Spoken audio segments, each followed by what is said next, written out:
Hey, what's going on, everybody? So we're going to do a cool comparison video for you guys today. We have a couple of acoustic guitars, which is not something I feature terribly often. Particularly, these are two of my favorite acoustic guitars. We are going to be shooting out the Martin D-35 against a Gibson J-45. Now these guitars, construction-wise, are very different, and it's probably a pretty pointless comparison, but they are like two of the most iconic acoustic guitars on the planet. So, why are we doing it? Well, because we can, obviously, because I wanted to. So, both of these are my guitars. So, over here in the Gibson corner of things, we have my 1948 Gibson J-45. This is cheating in a number of ways, which I will explain in a moment. Here we have my 1976 Martin D-35. It's a gorgeous guitar, lovely wood grain, pretty good condition.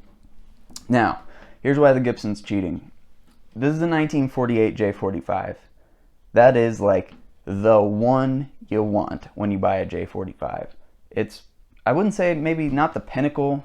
Some people argue that like the banner guitars of the early 40s are a little better, but this is the pinnacle for a J-45 for me personally. Like, this guitar is probably worth triple what this guitar is, but that's okay because it's what I have, it's what we're gonna use, and it's awesome.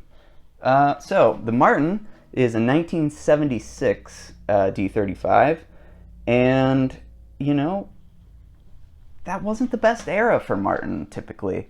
They kind of had some duds in the 70s. This is not one of them. This is an excellent example of a 70s Martin. Probably one of the best I've ever played. It sounds amazing. So let's talk construction for a minute. On the Martin side of things, we have rosewood back and sides, East Indian rosewood at this point with this particular Martin. We have a Sitka spruce top. We have an ebony fretboard and an ebony bridge with a mahogany neck. So that's the Martin spec. Gibson is a little bit different. Gibson has the same Sitka spruce top, I believe, in 48. Might have to check that. But we have mahogany back and sides with a mahogany neck. That's the same. And then we have a Brazilian rosewood fretboard and bridge.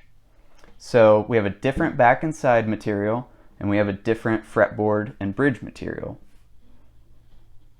You know. Anyways, so... And I believe the scale length is different as well. There's a lot different about these guitars, guys. And you know what? They have different uses as well. So we're going to mic them up. We're going to play them back to back a little bit. And I don't know. We'll see what you guys think about it. I like both. I'm not planning to sell either of them, so I really don't care which one sounds better. They're both good at different things. So let's take a listen. We're going to be using entirely the wrong microphone. It's a Sennheiser E609, I believe, which is basically for electric guitar cabs, but we'll gloss over that. It should still sound okay.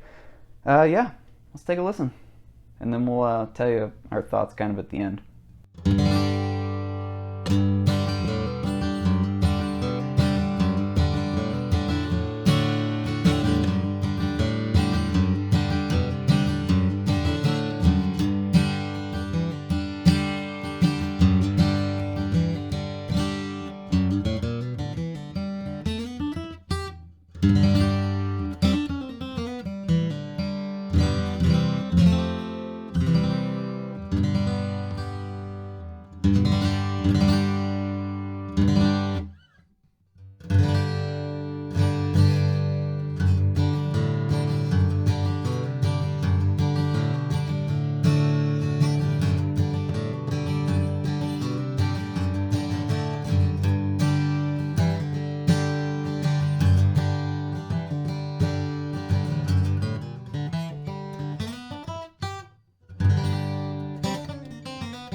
Alright guys, there you have it. So one thing I did forget to mention in the first video is both of the guitars do have the same strings, both gauge and brand.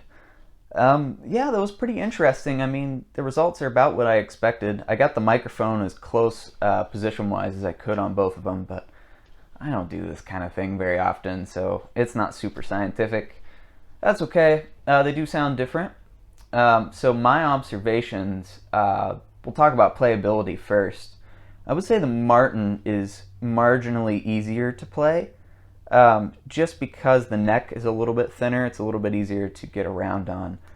Some of the 40s J-45 necks can get pretty huge. That one is not crazy because it's not a banner, but it is still pretty chunky. Both of the guitars have been refretted, which is nice. That does make it pretty playable. The action's a hair lower on the Martin. I could lower the Gibson action a little bit to kind of get similar. But the Martin is a little bit easier to play. The J-45 obviously is a sloped shoulder guitar. We forgot to talk about that too. Whereas the Martin is a square shoulder. And the slope shoulder, to me, sound-wise, seems to be a bit more well-rounded. You know, it can kind of do a little bit of everything.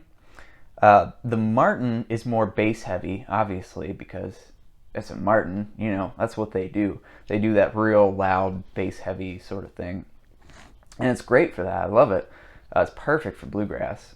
You know, the J-45 actually, I would say, has a little bit more volume as well. The J-45 sounded louder.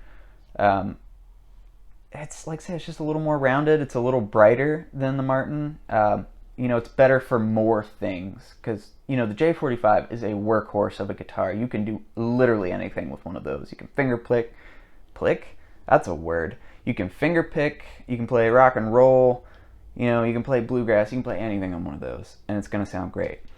The Martin, you can play anything on one of those too, but it really focuses in on that really boomy bass end, you know, bluegrass flat picking sort of thing, and that's what I love about that guitar.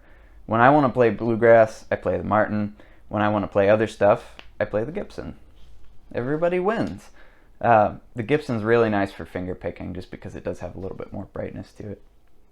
But yeah, I mean, they're both fantastic guitars. A more fair comparison would have probably been the J-45 versus a similar era Martin D-18, I would say, because, you know, one, the eras would be the same, and two, D-18 obviously has the mahogany back and sides. But you know what? Like I said, it's what we had, so that's what we did. Let me know what you guys think down in the comments below. I love both of those guitars. I would say I have to prefer Ralph just by a little bit, the J-45, just because that is such a special guitar and the story that goes behind it and everything. But the Martin is no sleeper. I've had that guitar for years and I love it. So yeah, there you guys have it. Let me know what you think, and we will see you guys later. Hey, also, Guitar of the Week, it's coming up. I'm gonna do like 2 weeks in a row. Yeah, that never happens. So yeah, take it easy, guys.